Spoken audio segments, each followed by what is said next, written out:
Thank you all for coming tonight. We are so pleased to be able to bring you tonight's program. And I'm Robin with the Ramsey County Historical Society. I'm going to turn it over to Peter Ratcliffe at the Eastside Freedom Library to say a few words. And I'll have an introduction when he's finished, and then we'll get started with Bill Lindeke. Great. So thank you, Robin, and welcome everyone. This is our biggest crowd yet, which is exciting. If you're not familiar with the Eastside Freedom Library, our mission is to inspire solidarity, work for justice, and advocate for equity for all. We're now almost 8 years old, and we have a collection of more than 26,000 books focused in immigration, labor, and social justice history. We're using those books with middle and high school kids doing History Day projects, but we would love for you to come in. During the pandemic, we ask that you reach out and make an appointment first and commit to being masked, but we look forward to seeing you.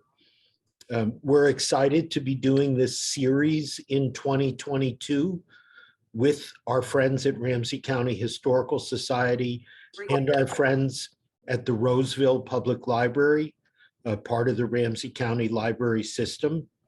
Our theme for 2022 is Making Minnesota, and we will be trying to bring the stories of indigenous people, immigrants, migrants, workers, women, bring stories that have been on the margins into the center.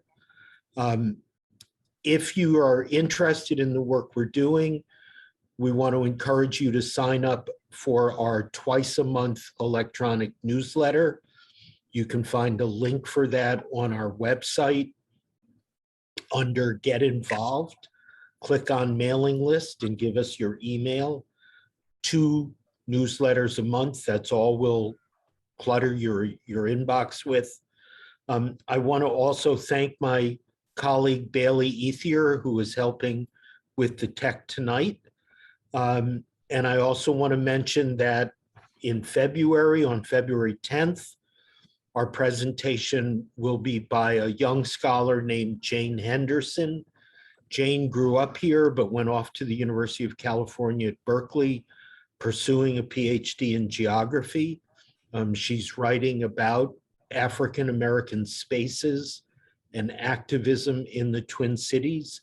And her presentation on February 10th will be looking through the lens provided by the life of Harriet Scott, the partner of Dred Scott. And Jane is looking at relationships between African-Americans and Indigenous Americans in the mid-19th century Minnesota. So again, thank you for joining us. I know some of you are frustrated that we've asked you to turn off your cameras.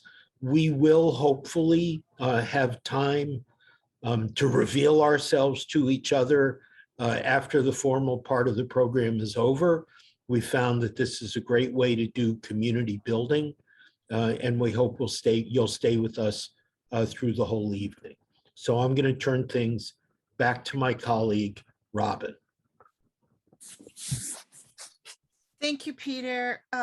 We appreciate our sponsorship and our partnership with the Eastside Freedom Library and with Ramsey County Libraries in Roseville. Judy Woodward is here tonight. She helps us over at the library get these programs set up. And again, a big thank you to Peter, to Bailey, and everyone at the Eastside Freedom Library. Please consider supporting the Ramsey County Historical Society and the Eastside Freedom Library. We rely on the support of members and friends like you to continue to present these programs and all of our efforts. And there are some great benefits to joining the Ramsey County Historical Society, including our quarterly magazine, our award-winning magazine, Ramsey County History. And you can find out more about RCHS on our website, which is on the slide on your screen. You guys want the thumbnail video up? www.rchs.com. And we also have the link up there for the Eastside Freedom Library. And I just want to remind everybody, please keep your microphones turned off. And as Peter mentioned, after the program, we'll have some questions. You can put your questions in the chat. And after Bill's done with those, then we can hopefully turn on everybody's microphones and cameras so we can share. But we have a big crowd tonight and we want to keep the feedback down. When you go to our website, you can see our upcoming programs. As Peter mentioned, we have a great one coming up on February 10th on Harriet Scott with Jane Henderson, and a lot more programs coming up. The Ramsey County Historical Society would like to acknowledge the sacred Dakota land. Minnesota Mekoche, the land where the waters are so clear they reflect the clouds, is the ancestral and contemporary homeland of the Dakota people. It is also home to the Anishinaabe and other indigenous peoples. The Ramsey County Historical Society acknowledges that its sites are located on and benefit from these sacred Dakota lands. Ramsey County Historical Society is committed to preserving our past, informing our present, and inspiring our future. Part of doing so is acknowledging the painful history and current challenges facing the Dakota people, just as we celebrate the contributions of Dakota and other indigenous peoples. You can find our full land acknowledgement statement on our website. Again, it's www.rchs.com, which includes actionable ways in which Ramsey County Historical Society pledges to honor the Dakota and other indigenous peoples of Minnesota Mekoche. We are committed to presenting the stories and histories of all in our community, and we're pleased to bring you tonight's program. As Peter mentioned, in 2022, we're working to bring you programs focused on the Making Minnesota series, which is going to explore those untold stories, histories, and experiences, including some wonderful programs that we are working on immigration, indigenous peoples, African-American peoples, and so forth. But I'd like to thank our presenter tonight. Bill Lindeke is an urban geographer and writer who focuses on how our environments shape our lives. Bill wrote MinPost Cityscapes column from 2014 to 2017, has written articles on local food and drink history for City Pages and The Growler, and has taught urban geography at the University of Minnesota and Metro State University. He writes a local urban blog at Twin Cities Sidewalks and is a member of the St. Paul Planning Commission. He is the author of Minneapolis, St. Paul Then and Now, and the co-author of Closing Time, Saloons, Tavern, and Watering Holes of the Twin Cities with Andy Sturdivant. And it's a great book. And Bill and Andy have come and talked about that book, and that video is available on our YouTube channel. And Bill's most recent book is up on the screen, St. Paul, an Urban Biography, A Concise History of St. Paul. And I'm going to put the link for that book with our partner Subtext Books in the chat in just a minute. And I'd like to urge everybody to check out Subtext Books. They are our partner, and they're a wonderful small bookstore in downtown St. Paul, and we'd like to support them for all of our History Revealed programs. So I'm going to put that in the chat, and I'm going to turn it over to Bill. Thank you, Bill. Thanks, Robin. Thanks for the wonderful introduction from Robin and from Peter. I'm Bill Lindeke. I wrote the book St. Paul Urban Biography, and I'll be talking about it today. But I wanted to mention a quick anecdote about the Eastside Freedom Library and how important they are.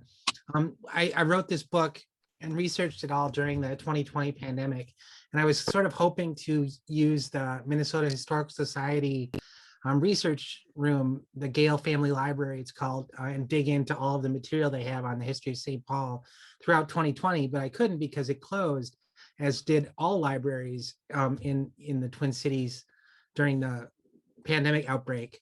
But Peter and the Eastside Freedom Library were gracious enough to let me in and go through their collection on St. Paul history, even though it was really early and this was, very unusual circumstance. So it was one of the few places I got to actually do research in archives with books, and I'm really grateful to this day. So thanks for the support of Peter and the Eastside Freedom Library. So check out the rest of the lineup. It sounds great.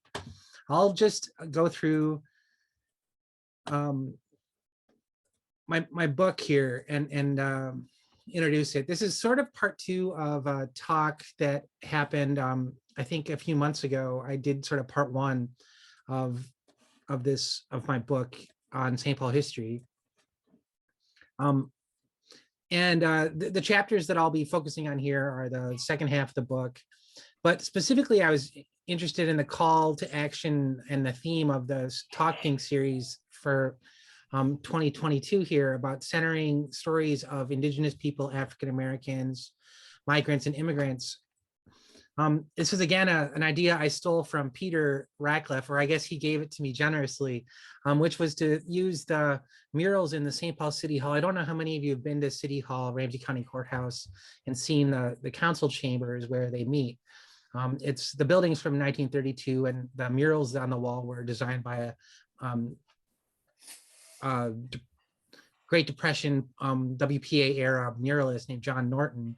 But they all feature prominently a great white man right at the center of each of the 4 panels, and these are 2 of the 4 panels here, and marginalized around the edges of the murals are the figures of other people who are often in positions of sort of not having much power or sway compared to the white men that are prominent in the murals.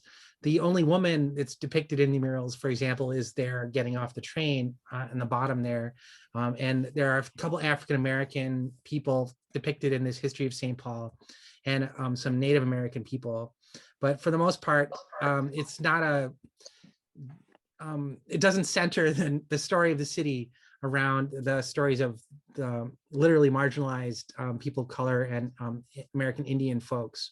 So that was an interesting place to jump off how to think about St. Paul history, and I really appreciated Peter's idea, and I talk about it in my introduction. Partly is good because the St. Paul City Council and Ramsey County Board decided about 2 years ago that the murals needed to be changed because of the way that they sort of symbolize and contain the public space that the council chambers should be. And so the murals today have been covered over. They're still beneath the surface of this new artwork that is changing every couple of years. But if you look at them now, they got commissions from different artists to come and update the murals with less sort of patriarchal and white dominated histories and symbols, which I think is really cool. So that's sort of how I wanted the book to work. The stories that I would tell would hopefully not be just a series of all the great white men that have, made St. Paul what it is today, but as much as possible to try to talk about some of the other figures that helped make St. Paul what it is. And so if you were here for the last lecture, the last talk 2 months ago about the book, I did mention a few stories from early St. Paul history about sort of non-white folks who were at the who played a role in St. Paul. One of the groups was the Métis ox cart drivers. So this was an early group of people that did a lot of the trade between St. Paul and Canada and points to the north in the Red River Valley along these river trails that were actually a really important way that goods and St. Paul merchants traded with other settlements.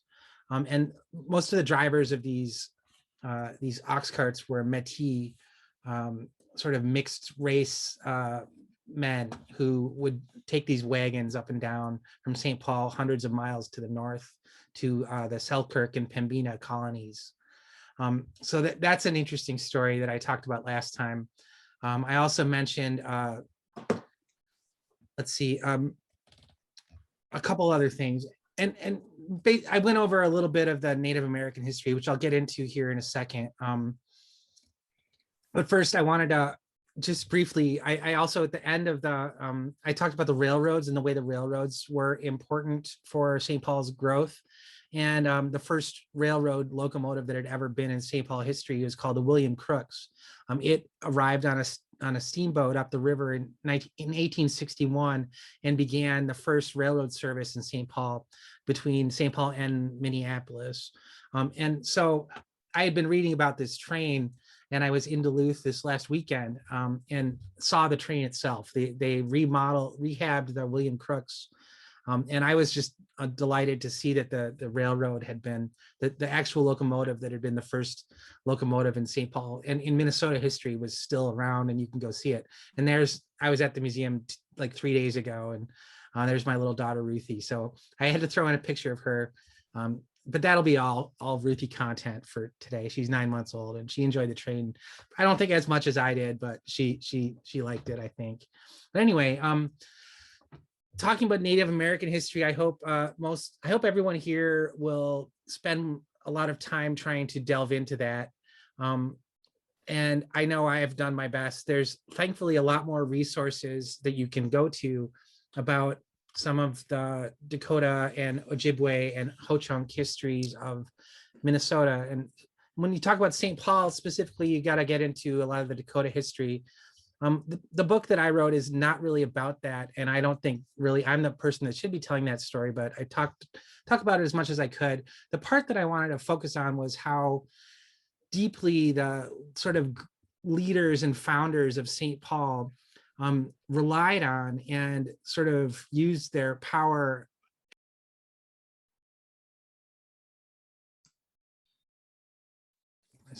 They used their connections to Native Americans and Dakota people specifically, and other tribes, as ways to get a lot of money and land and become wealthy and powerful people.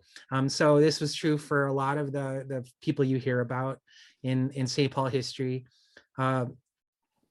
Henry Sibley is famous, famously linked and intertwined with history of Dakota people, and you can learn more about that in my previous talk or in many other places. Alexander Ramsey sort of led the charge,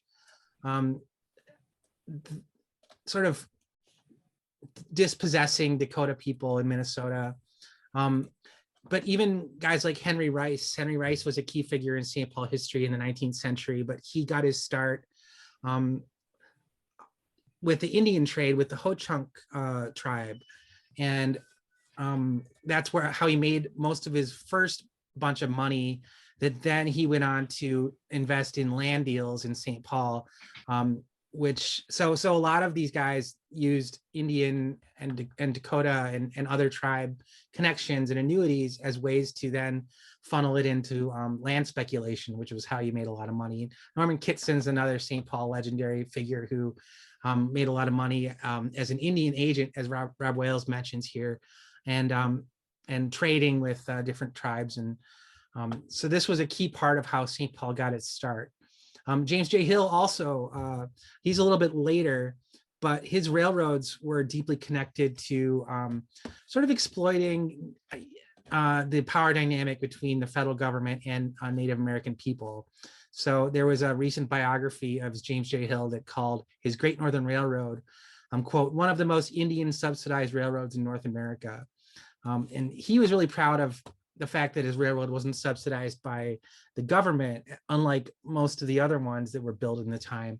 But he did rely on a whole series of legal ways to take tribal land in order to build the railroad that he did, the Great Northern Railroad. So basically the point is that anyone who made a lot of money and made their name in St. Paul did so on Native American land and by exploiting the power relationships. But yeah, I'll just go through and talk really quickly now. It's already 7:20, about a bunch of stories that I found from my book research that I think fit the bill of highlighting and centering marginalized people. And here's a funny story from the 1850s in St. Paul. So this was something I hadn't heard of before, but there was this little incident called the Cornstalk War. So this is before, this is after the 1851 treaty, but before the Civil War and before the 1862 Dakota Conflict. St. Paul, tensions between the white settlers and the Ojibwe people living to the north of the city were often a problem. And so at some point, something happened between some settlers and Ojibwe hunting party in 1857. And people in St. Paul ended up forming a city militia that were going to go up north and, quote, do something about the Native American people who were living north of St. Paul. So a bunch of, I'm assuming they were younger people, got their guns and went up and confronted an Ojibwe hunting party in Chisago County. And there was a conflict and people were shot. One Ojibwe man and one white man from St. Paul were both killed. And the militia, self-appointed militia, came back with 5 Ojibwe men as captives that they were then going to present as criminals to the St. Paul leaders. At this period, St. Paul sort of was still run by fur trade veterans who knew quite a lot about Dakota and Ojibwe relationships and how why they were hunting in the woods, for example. So they were sort of horrified by the fact that this militia had popped up and tried to take justice into their own hands and quietly released the captives, including the supposed shooter, a man named Shagoba, an Ojibwe man, and were really wanted to apologize to them for the fact that this fake militia had gone up and arrested them. And so they enlisted a fur trade veteran who was a St. Paul politician named Joe Roulette to take the Ojibwe men out on the town that night in St. Paul, and they went to a theater show and to dinner, and that was their way of apologizing. It was sort of an embarrassing moment in St. Paul and tribal relations. But then this doesn't last very long. 1862 is famously the year where the Dakota Conflict happens in the Minnesota River Valley. And St. Paul has a role here too as sort of the big center for news and for creating like a hysteria around what had happened and how things had gone. So after the way this whole story, everyone should learn this history, but the Henry Sibley goes and arrests, captures Dakota people and has a trial, a military trial out to the west. And he wants to hang over 200 Dakota men for the conflict and what happened between the white people and Dakota people.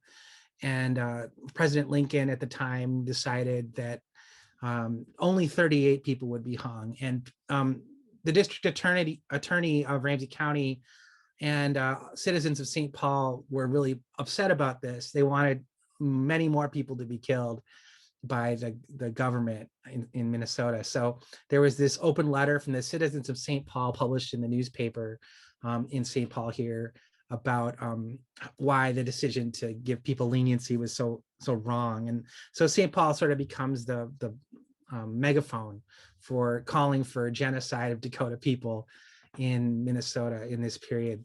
So that's not great.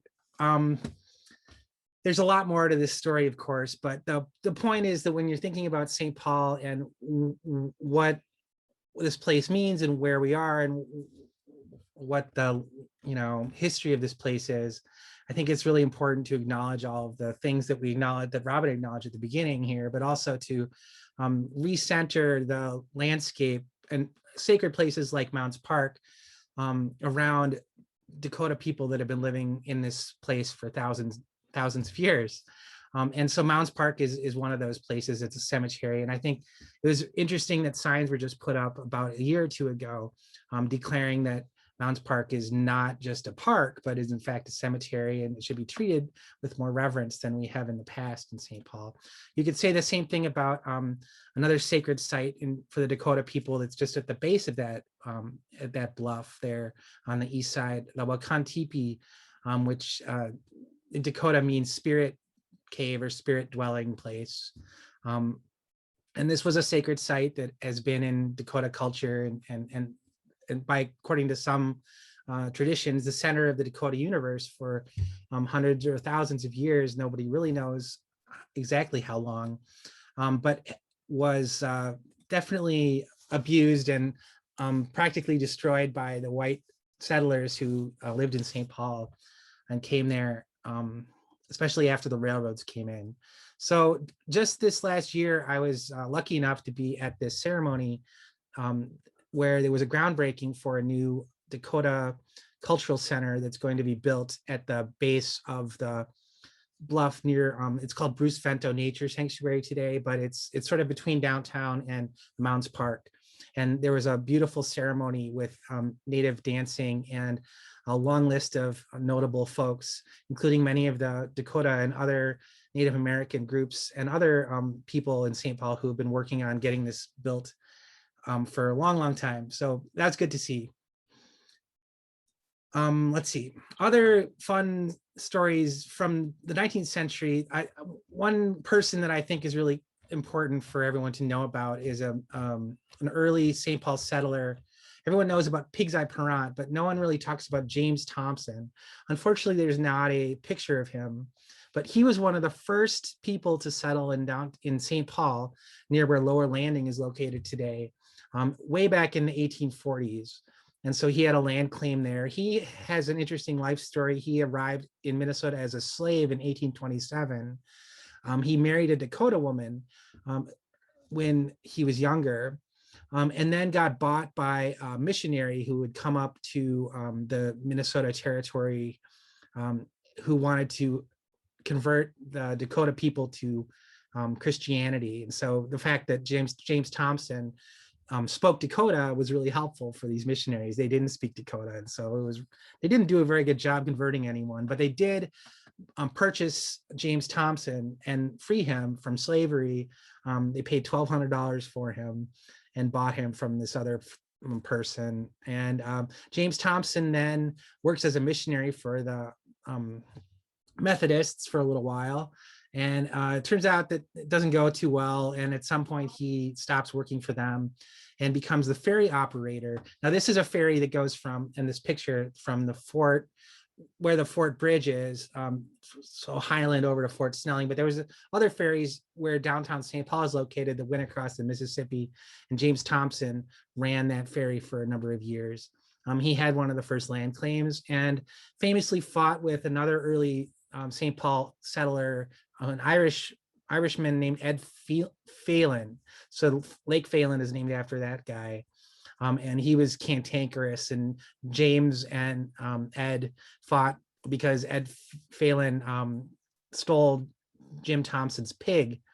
And then apparently Jim was a good fighter, wrestler, because he won the wrestling match. This is how people settled differences back in St. Paul in the 19th century. And so anyway, James Thompson goes on and helps found the first Methodist church in St. Paul. There it is. It's not there anymore. But he then moved to Newport, and then he ended up dying in Nebraska. His son went to live on the Santee Sioux Reservation, and that's where Jim Thompson ends up at the end of his life. So he has a really interesting life as an early St. Paul settler, and a lot of people don't talk about the fact that there were African Americans here in Minnesota in St. Paul from the very beginning. Let's see. Yeah, so there's also a cool story about the Underground Railroad that I wanted to mention. Before the Civil War, St. Paul was the northern terminus of the Mississippi River traffic. So for that reason, it was a key point on the Underground Railroad up the Mississippi River. Slaves escaping from the slave states south of Missouri would end up in St. Paul at the end. This actually proved to be a little bit of a point of tension for the business people in St. Paul. But first, before I get to that, I'll talk just a little bit about the Underground Railroad. Early Black St. Paul residents often were barbers.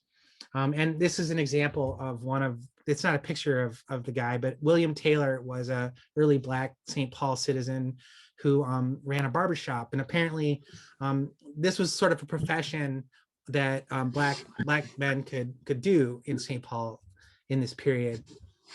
It was acceptable and socially or whatever.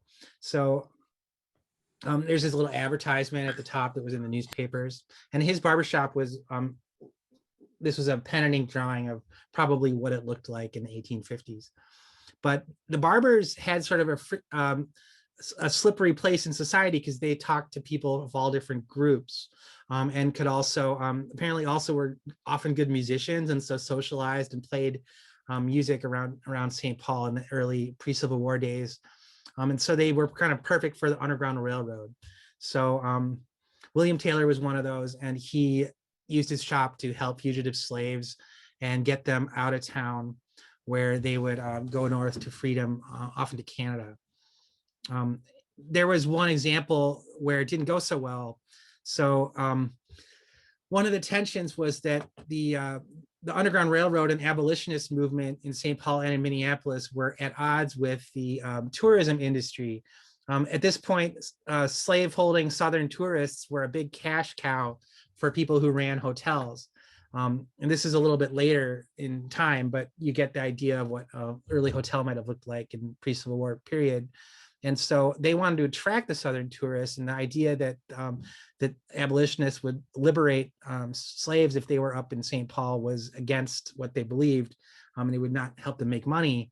So there was sort of tension around that. And in Minneapolis, there was a famous case where abolitionists and Black workers, free Black people in Minneapolis had liberated and helped slaves escape while they were helping with the tour, while they were visiting as part of these tourist trade. And that happened in St. Paul as well, in what year? I think 1857, right after the big financial panic had bankrupted everyone. So folks were a little bit desperate. A body servant, a slave named Henry Sparks, who was owned by a tourist visiting to St. Paul named Martha Prince. Basically, some Black workers and probably barbers just told him he was free and that he could leave and they would help him escape. And he said, "That sounds great." And so he gets out of town, and they get as far as Point Prescott, which is like Prescott, Hastings, Wisconsin, at which point they get caught and brought back into town, and it doesn't go too well. The police chief and the mayor testified that he was not allowed to be freed. So that's sort of there's definitely some back and forth around the kind of morality question versus the desire to make money in St. Paul around the issue of slavery. The probably most embarrassing example of that was this guy, Charles McCubbin. The McCubbin Street is named after this guy. He was an early property owner in sort of the in St. Paul, and he was a legislator in the 1860, and he proposed a law that would legalize slavery in Minnesota, but only between the months of May and October. So it would legalize slavery just for visiting Southern tourists. And it did not pass. It was defeated in the Minnesota Senate 24-2. But it's sort of embarrassing. And that was the dynamics pre-Civil War around how much slavery was pitted against sort of economic booster and opportunism. Another sort of dark story in St. Paul history happens a few years later during the Civil War. There is a group of escaped slaves from Missouri who all got off of this plantation. They were led by this fellow named Robert Hickman, and who had built a makeshift barge on the river. And I think it was the Missouri River at this point. But anyway, he gets over to the Mississippi and is trying to take this barge north up the river, but the river flows south, and I don't know raft barging myself, but apparently it didn't go too well. They began floating south instead of north, and people got pretty worried until a passing steamboat, obviously run by a Union sympathizing steam captain, towed them north up to St. Paul. So there was 76 people, escaped slaves on the raft, and the steamboat called the Northerner brought them up north to St. Paul, where they thought it would be safe to drop them off. Unfortunately, the news of this arrival of escaped slaves and African Americans reached people in St. Paul, and there were a lot of rumors and an unwelcoming attitude, specifically from the Irish wage laborers who were working in Lower Town and viewed the escaped slaves as competition or something. And so there was on the docks, there was sort of a big crowd who were upset about the arrival of this raft, and the police showed up and they were trying to separate the crowd from the refugees. And so the Northerner, the boat, ended up towing them all the way to Fort Snelling, and where they got off and they got settled here in St. Paul eventually. But that's just an example of, again, the way that the economic tensions at the time or of any period really pit people against each other across racial groups. That guy, Robert Hickman, who led this exodus, ended up starting, and that group of people, African-American people, started this church, the Pilgrim Baptist Church, that is still around today. So I bike through my neighborhood and go past this church. It's on Chatsworth, I think, in Central, in the old Rondo neighborhood. And that's not the original church from the 1860s, but it's the same congregation. So that's kind of cool. And Hickman eventually ends up becoming the priest of the Pilgrim Baptist Church. Let's see. I'll skip over some of these pictures. The Irish actually do a lot of helpful things though too, so I don't want to pick on the Irish St. Paulites.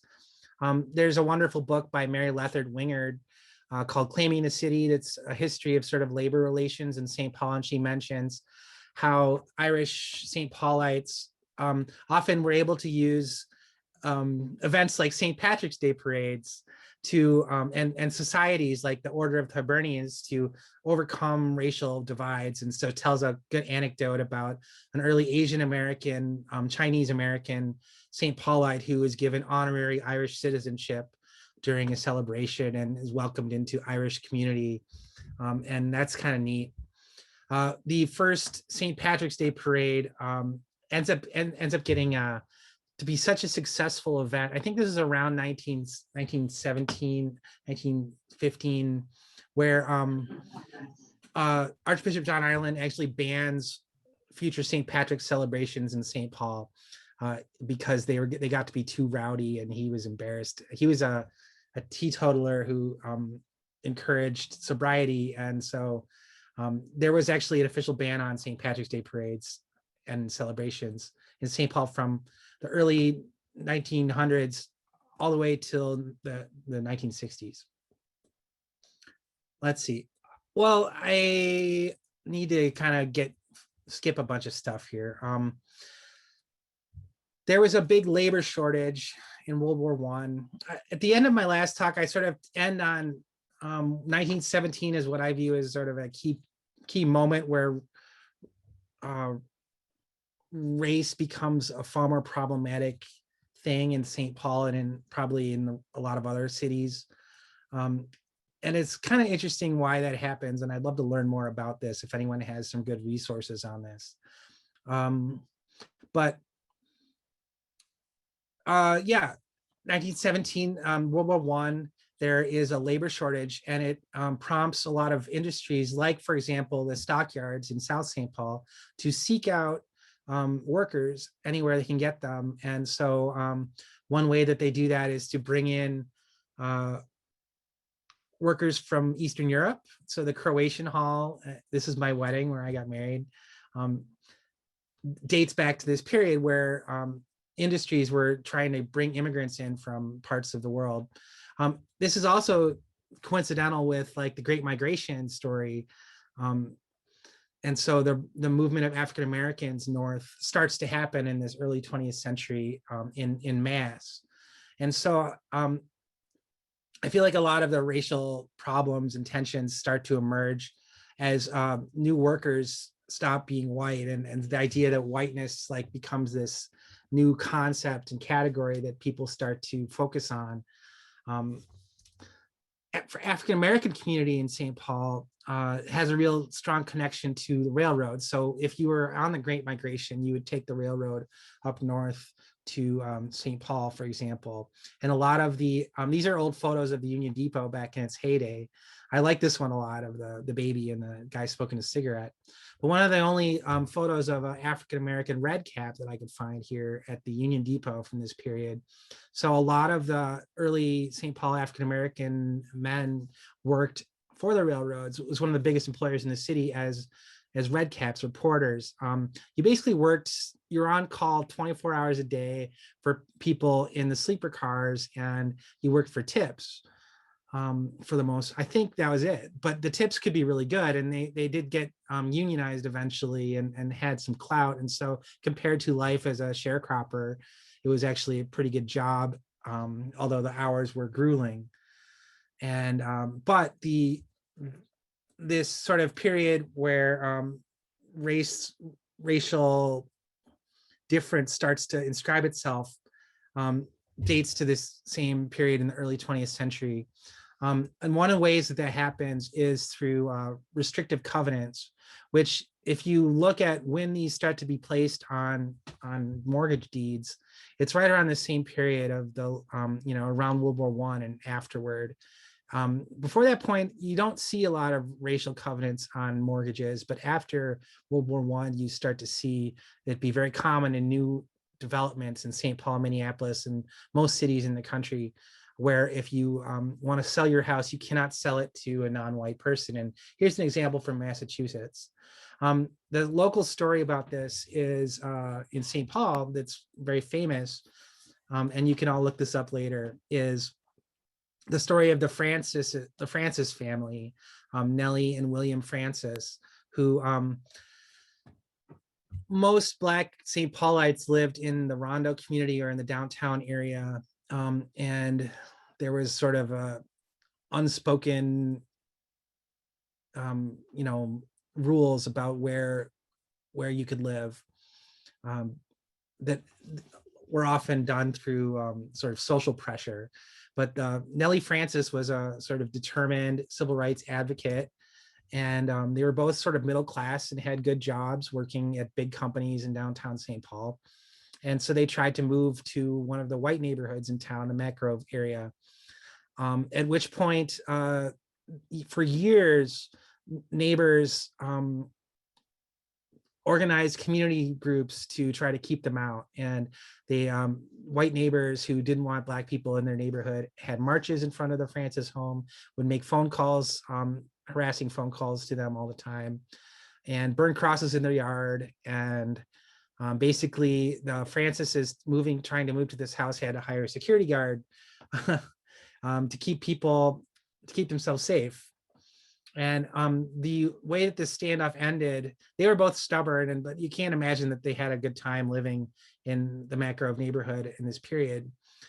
William Francis was appointed to be an under ambassador in the State Department in Liberia, Africa. So they end up getting this job and leaving St. Paul. And that was 3 years where they lived in the Mac Grove neighborhood. But this kind of invisible racial lines were all through the city. And if you read the history of Rondo neighborhood, or if you talk to older folks, you will hear where those lines were. For example, Selby Avenue and Lexington Parkway were two of the lines that the Rondo histories were sort of the white-Black dividing lines for where people could live in the 1950s. that's another story that everyone should know about St. Paul. So I was mentioned a little bit. I'm jumping around historically, and I apologize, but it's hard to fit all these stories into a coherent narrative without recentering sort of white people in the story, which I'm trying not to do today. Another sort of component to this labor shortage that happens around World War I is that there's agricultural workers are in short supply because a lot of the white workers are drafted and overseas fighting in the war. So there's a big increase of Mexican migration to Minnesota. My cat wants to get out. Let's see. And so a lot of Mexican workers end up moving from Mexico or from Texas to Minnesota to come work for the sugar beet farms. And they work there obviously during the warm time, and in the winter they the housing that the sugar beet industry had given them was very, very bad and not warm at all. It's uninsulated. So a lot of the sugar beet workers end up coming with their families to live in St. Paul. And that's how St. Paul becomes sort of a Mexican community right around the same period, sort of right around 1920 is when that starts happening in significant numbers. And this is one of the early pictures of the St. Paul Mexican American community that I could find. Hopefully there's more out there somebody can see, but you can see this is a parade with sombreros and a cool float, presumably a Catholic icon float of some kind. You can see it if you go to the Cinco de Mayo festival, which I don't know if they had one last year or not, but you can see a lot of the same sorts of traditions still happening in the same exact place down on the west side, which I recommend everyone do. Here's one of my favorite photos that I found of the west side, the old West Side Flats area. So the Flats area refers to the part of St. Paul that is between the Mississippi River and the Bluff, that is now today an industrial park, but historically was sort of the most immigrant-friendly community of that part of St. Paul, where people with very few resources could find places to live and work to do. And I like this picture a lot because you can see the Mexican bar in the background. And I talk a little bit about this bar in my book, Closing Time. So if anyone wants to learn more about it, you can. And then these little kids walking down the sidewalk.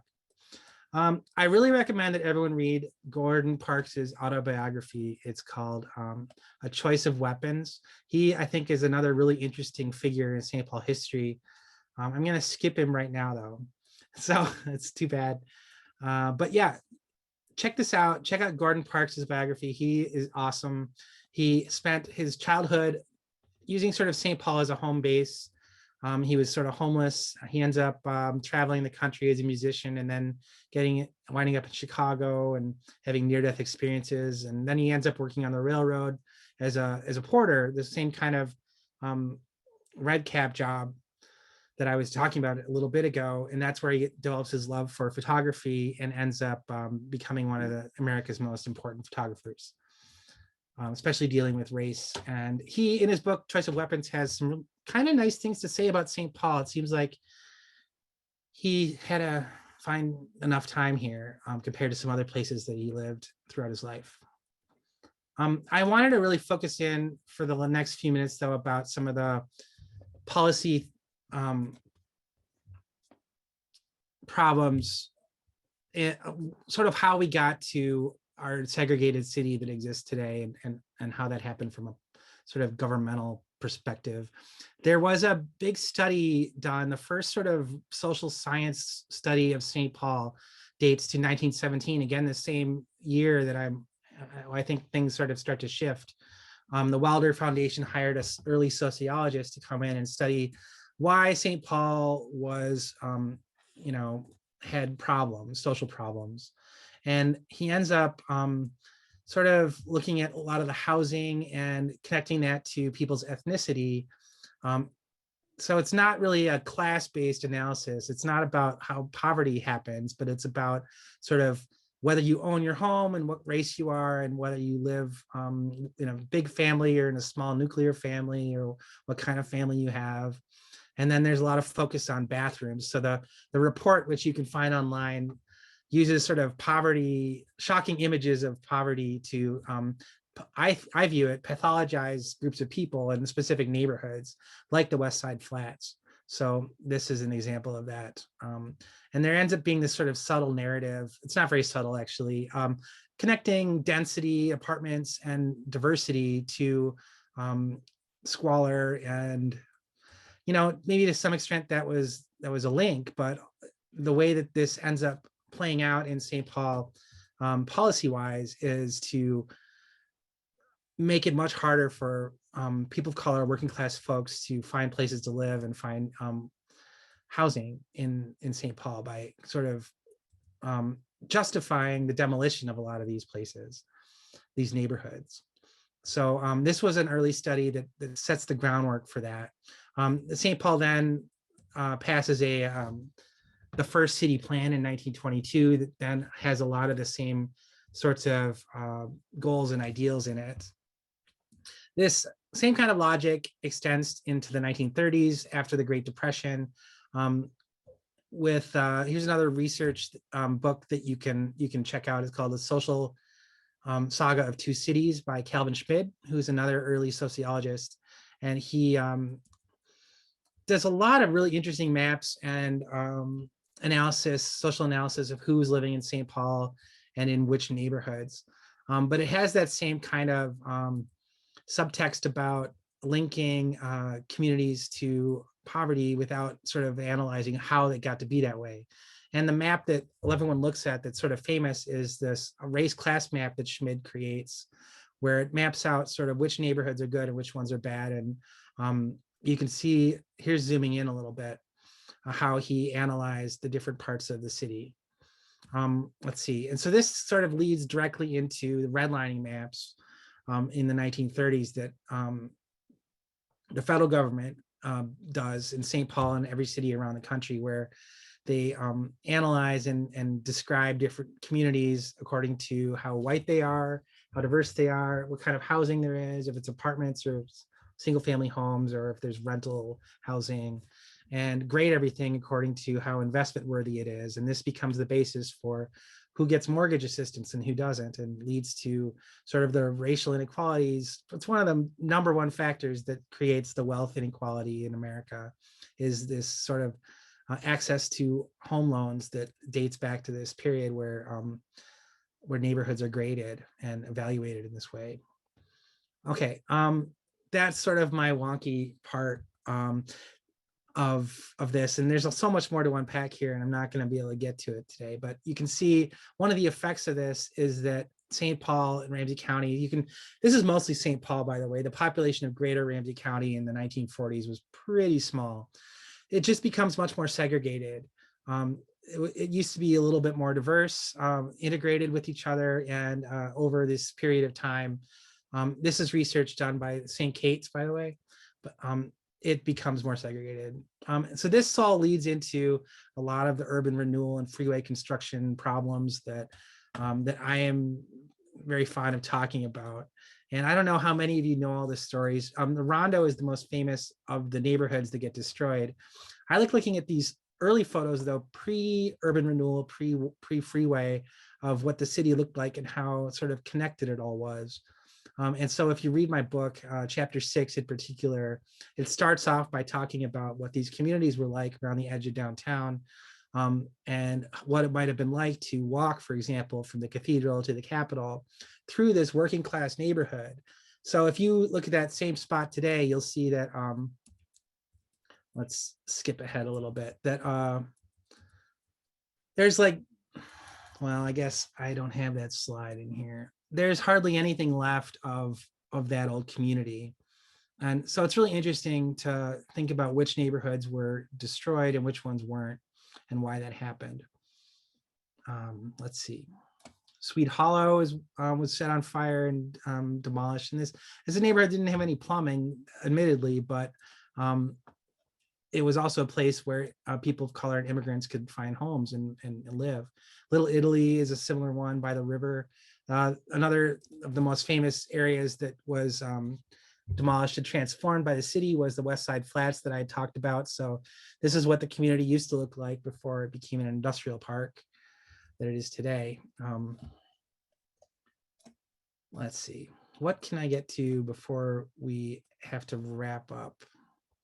I guess here's one more picture showing how radically the landscape around the most dense and working class part of the city was transformed. So this is the Seven Corners area, just between the cathedral and downtown. You can see that big intersection where XL Center is today.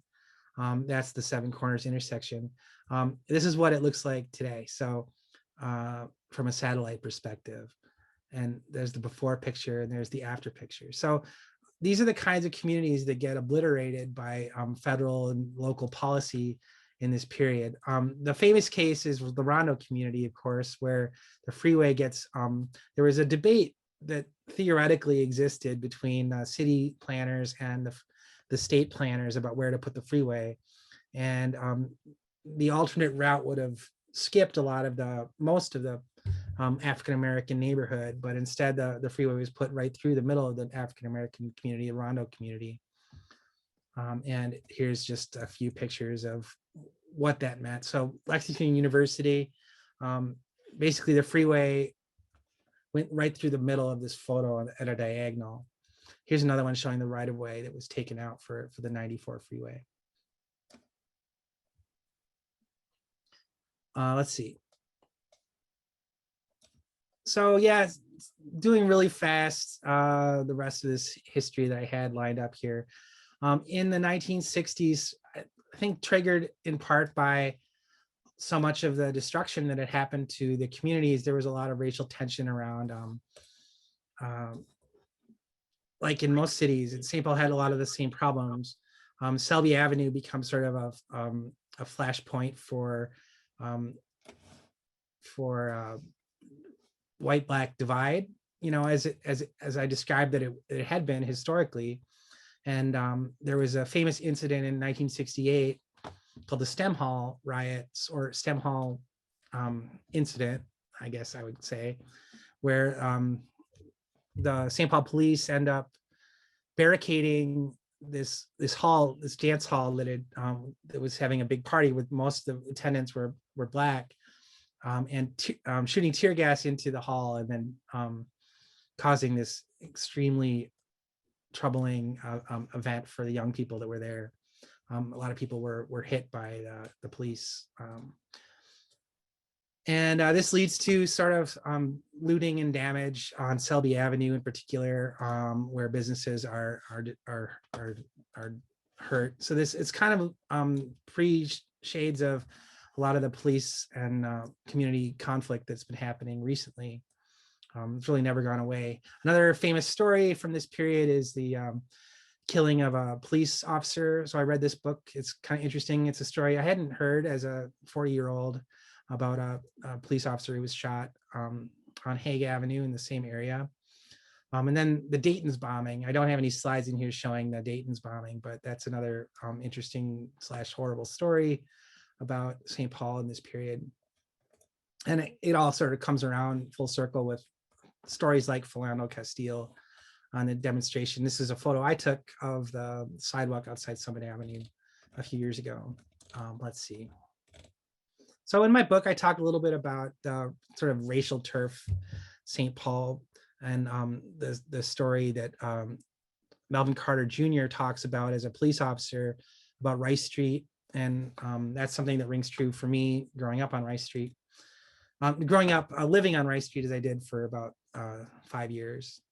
But I end the book talking about sort of immigration and change, and sort of trying to be more hopeful, and how places like St. Paul that are now majority non-white cities are actually so important for the future of America. And I specifically focus on the Hmong community. Eastside Freedom Library, by the way, has, I think, a large collection of these Hmong tapestries that tell the story of the Hmong refugee movement from Laos to America. Correct me if I'm wrong, Peter, but I think that's correct. So talking about the Hmong community who start coming to St. Paul around 1975, 1976, the first Hmong immigrants end up in St. Paul. And it's how important groups like the Hmong and other immigrant groups have been to revitalizing and reinvigorating a lot of the commercial corridors of the city. This is photos from a book called Frogtown by a photographer, Wing Young Huey. It's just kind of interesting because I live in Frogtown now. So to read this book and go through the photographs and look at them is just such an interesting time capsule from the early 90s.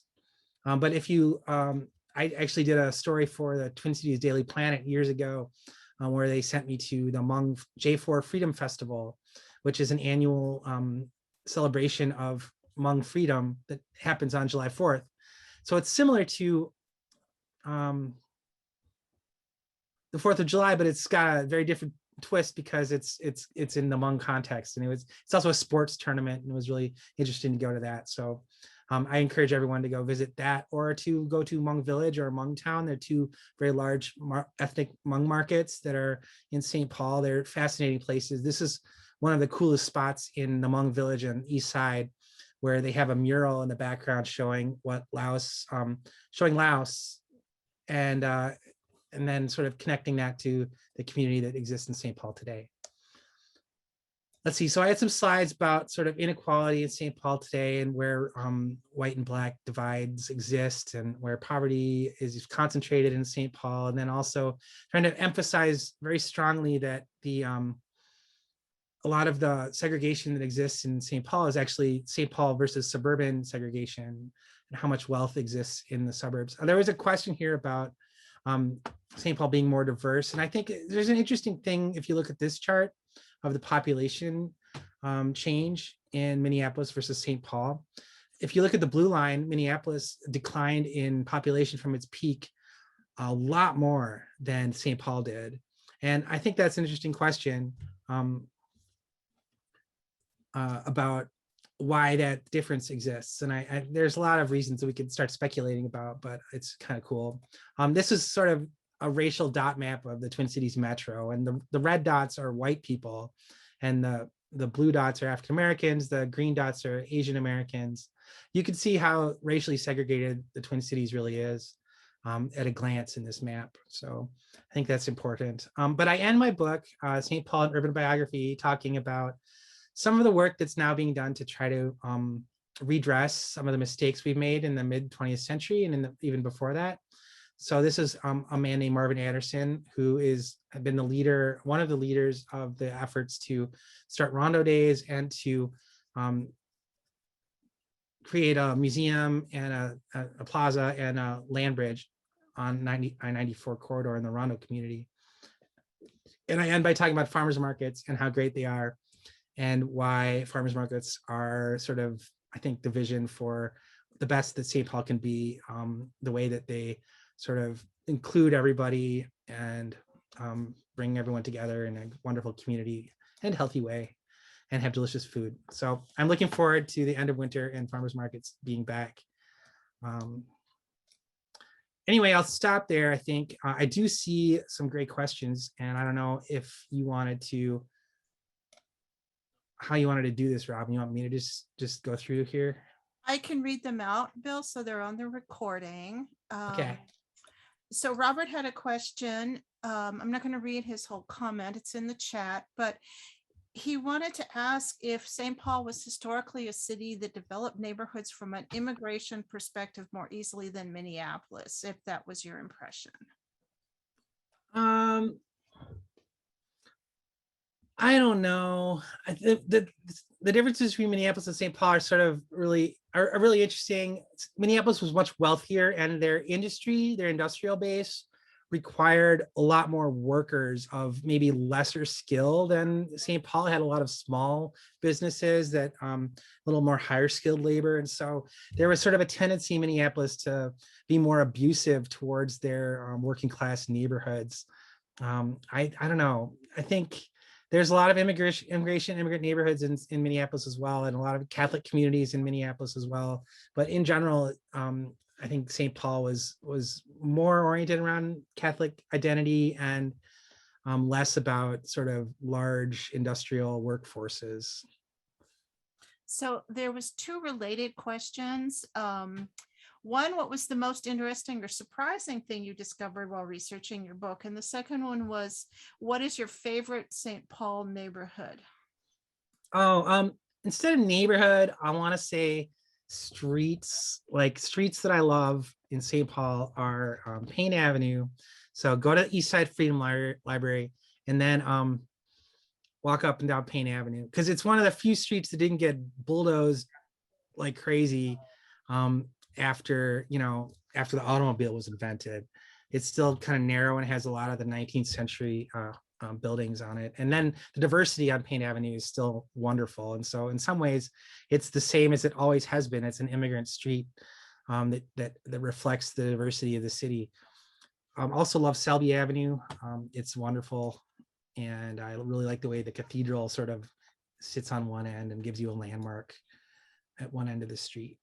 Let's see. Is there anything else surprising or unexpected that you Yeah, found? that's a tough one. I guess I really recommend, the thing that surprised me was how wonderful Gordon Parks' book is. So I recommend that. Also, I guess I want to learn more about the Black Panther movement and sort of 1968, 1970 stuff. I think the first time I ever heard about the Dayton's bombing, I was just really surprised by that. And I haven't learned enough about it. I've read a couple articles about it, but not, I'd like to learn more about that. There's some fun, surprising stuff. The one surprising St. Paul story that everyone should know is that in 1965, I think, there was a 2-week period of time where Minneapolis and St. Paul were on different time zones. Okay. So there was an hour earlier in Minneapolis than it was in St. Paul because there was a fight over who was going to do daylight savings time and who wasn't. So I think that's the funniest thing I've ever heard. Yeah, I hadn't heard that either. That's great. Krista had a question about if you talked about parks history, natural areas in this latest book. Yeah, I talk about Como Park specifically and the history of that park. And I don't get into a lot of other parks, unfortunately. But yeah, the history of Como is really cool because it starts out as it was actually called Sandy Lake originally in the 1850s, in the 19th century. And it was really in the rural area at the, really far from the city. And it was like a health resort with a little boating cabin you could go out. And then thanks to foresighted city leaders, the city and county bought this what is today's Como Park in 1870s before the railroads came in and everything got developed. And so it's a really cool amenity in the middle of the city. Okay, does anybody else have any questions right now? We will, I want to thank Bill, and I want to thank the Eastside Freedom Library and Ramsey County Libraries Roseville for their sponsorship, and of course Subtext Books. And I will stop the recording in a second. But again, thank you, Bill, for coming back again. We appreciate you coming back several times to cover. My pleasure. Just some of our St. Paul history. I know there's a lot more that we can cover in an hour or two. This recording will be up on our YouTube channels in a few days, tomorrow or Monday or Tuesday, as soon as we can get that taken care of. And again, thank you everybody at the Eastside Freedom Library, Bailey and Peter, especially for joining in and taking care of this.